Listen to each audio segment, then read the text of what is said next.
A más de 15 días de conflictos en el país, es necesario hacer un análisis del escenario político y social en el que se debate la población.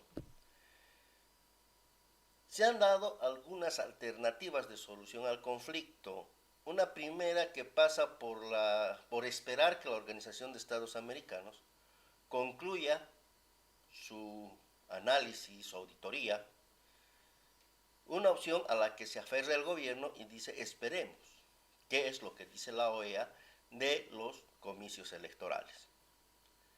Ellos seguramente están esperando que se validen esos resultados y declarar vencedor al binomio del MAS. Sin embargo, también hay que tomar en cuenta que ya ha habido una observación antelada de la Organización de Estados Americanos, de los veedores del evento electoral, que han señalado sus dudas respecto a la transparencia, cómo se ha llegado a escrutar o cómo se ha llegado a determinar los resultados de esa elección. Por otra parte, otra de las opciones de la Organización de Estados Americanos, que hasta el momento parecería la más, no digamos la más viable, pero la que ellos parecería que serían de esa opinión, que es la de recomendar una segunda vuelta con los candidatos más votados en esa elección. Y por supuesto hay una tercera, que es en el caso de que ellos se convenzan de la existencia del fraude, pues recomienden la nulidad de las elecciones y la convocatoria a unos nuevos comicios.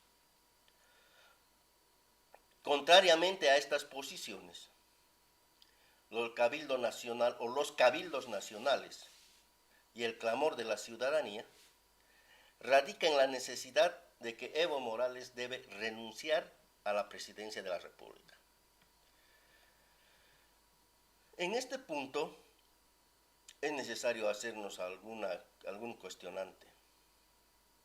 ¿Hasta dónde es posible buscar una solución constitucional al problema? Para responder esta incógnita, analicemos pues cuáles son las causas del conflicto. La violación a la Constitución Política del Estado la inicia el gobierno nacional, en complicidad con el órgano judicial y el órgano electoral plurinacional, desconociendo el resultado del referéndum del 21 de febrero de 2016 y habilitando de manera inconstitucional, ilegal e ilegítima a Evo Morales y Álvaro García Linera. Ese es el momento en el que la institucionalidad democrática fue violentada, dando lugar a una serie de acciones institucionales, o más bien dicho, inconstitucionales e ilegítimas, obligándose a más de 7 millones de electores a cometer un acto delictivo al participar de una elección ilegal, que derivó pues en la acción fraudulenta por parte del órgano electoral plurinacional al declarar ganador al binomio ilegal.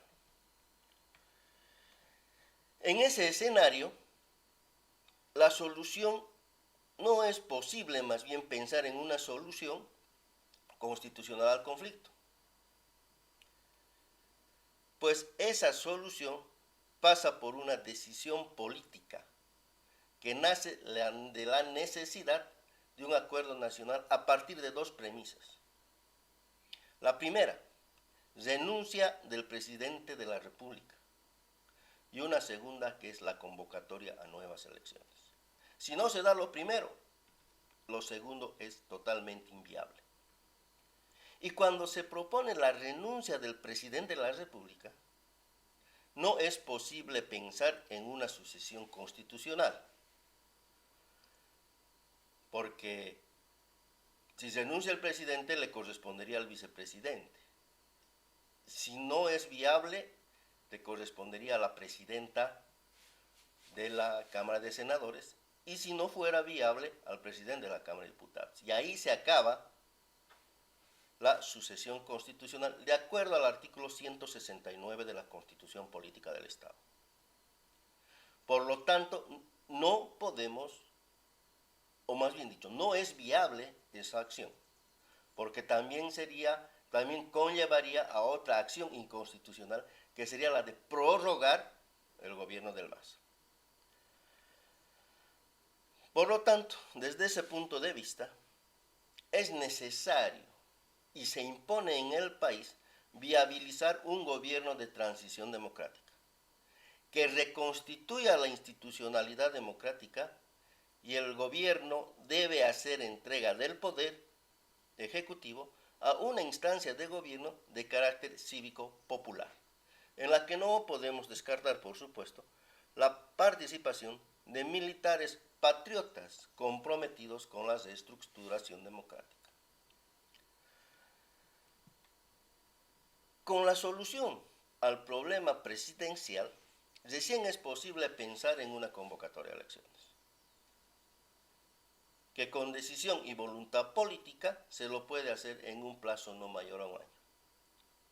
Si bien es una medida que se encuentra al margen de las disposiciones constitucionales, se justifica a partir del momento que el gobierno nacional y sus órganos aliados, quienes en primera instancia violaron y pisotearon la constitución política del Estado y la voluntad popular, y ante esa acción inconstitucional, ilegal e ilegítima, corresponde pues una acción popular legitimada por la decisión de todo un país movilizado, en el que ya tuvimos que lamentar pérdidas humanas.